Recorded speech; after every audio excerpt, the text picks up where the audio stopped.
Anything you can do, I can do better. That's what the feminism movement started. And there's a grain of truth to it, but obviously it's not the entire truth. Now, the grain of truth that is true to that has to do with the women receiving, nourishing, and multiplying. This is picking up from my last video. And by the way, if you like what I'm doing, I do a lot of, everything I do is inspired direct from source. I'm working with a triple kundalini here. So the Python algorithm hasn't understood what I'm doing. And I'm paving a way for all of you creators to be able to have a channel that is unniched. So I'm trying to create a space, a niche, so to speak, that is an unniched niche. So please go on my YouTube and subscribe if you haven't done that already. That would really help out the whole, what I'm trying to help all of you with. It's like how to move forward. So with men and women, this also, we need everybody on board. I'm not one of those channels that's just, pooping on men or pooping on women. I'm always trying to seek to harmonize to end the suffering. So I really, really want you to listen because I'm going to drop some real amazing gems here. The first one I got from Rabbi Manis Friedman, so I have to give him credit. That guy. No, I'm not Jewish, but I watched him. I used to. He had some really enlightening information. Because of that, when I just said how women, we're built differently. We are the upgraded model. We can create life. Men sense this.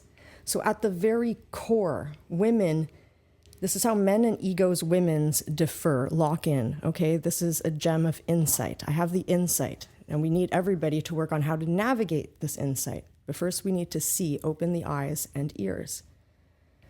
This is the truth. It's like the unshakable truth. It will resonate with you at the core because it is true. Adam was built first and then Eve from the bone. Women are the second model, the updated version. We create life. This is very intimidating to men. Men don't fear anything but women. Because men place all of their value in their perceived self-worth from women usually instead of God.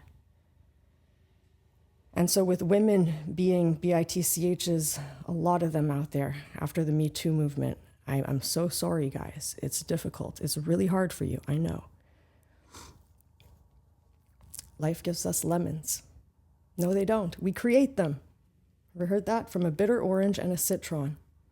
So when you try and put men and women together and call them one fruit, life gives us lemons. We just created a lemon. We have to acknowledge the differences. A lot of women out there are bitter. They're the bitter orange. We have to acknowledge the differences. So men, when you insult a man, they break down and they leave. They just shut down. Women, it's the opposite. They have this knowing that they're valuable, that they're worth something, so they put up with way too much. They put up with abuse. They put up with, physical abuse, and they make excuses for it. They always make excuses for the guy. This is how a man and a woman's ego are totally friggin' different. And we have to acknowledge that to figure out a way to navigate this, to understand each other, to seek to understand each other every single day. Because you don't know your wife or your girlfriend unless you meet her anew every single day. That's another difference between men and women. Men and women change. They go through every season of the year within a month. That's our cycle. We're usually nocturnal.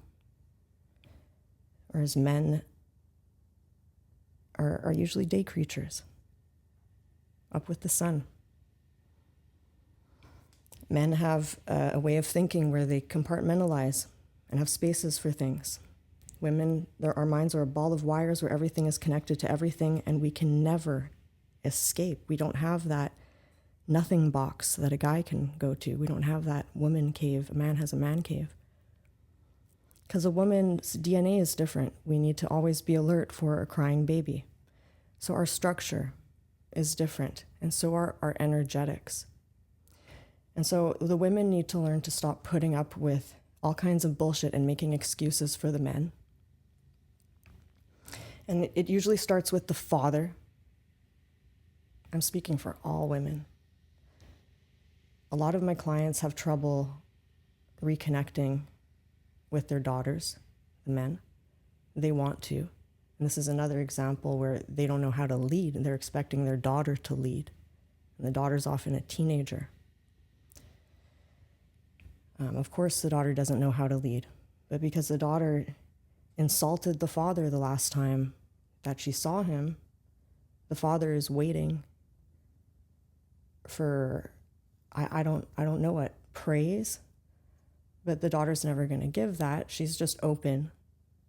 And then the father is not leading. So it works in all kinds of masculine, feminine relationships, not only romantic. That's what I'm saying here. This is deep.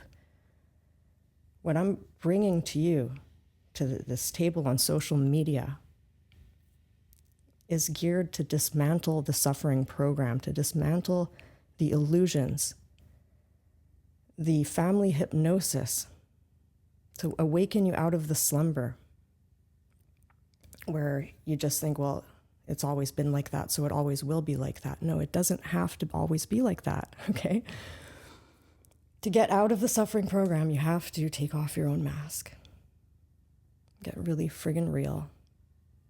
Who are you? What do you want? And be able to communicate that. And where we mess up a lot is oversharing, something a lot of empaths do. And then it just confuses the other person, because the other person is always vigilant, very vigilant of why are they saying that. And so what everybody can do is ask more questions, because often people are just oversharing, and it's not something for you to fix or solve. But usually if you are oversharing, your mind is not in the space where you think it is, so don't deceive yourself. Are you following? So when you're trying to communicate with someone in a relationship,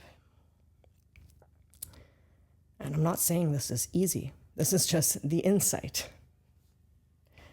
It's catching ourselves.